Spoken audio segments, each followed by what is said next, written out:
na itumie afya yako kabla ya ugonjwa wako. Sasa hivi una afya njema, tumia afya yako kuyafanya ya kheri. Tumia afya yako katika taa ya Allah subhanahu wa ta'ala.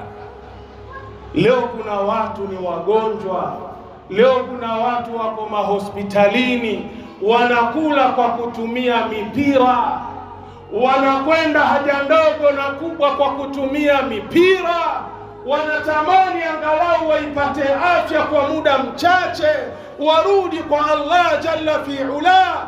Leo wenzetu wanapambania afya zao, wanalia kila yaumin amama Allah, Mwenyezi Mungu awape afya, warudi kwa Allah, sio kuja kuzichezea afya zile.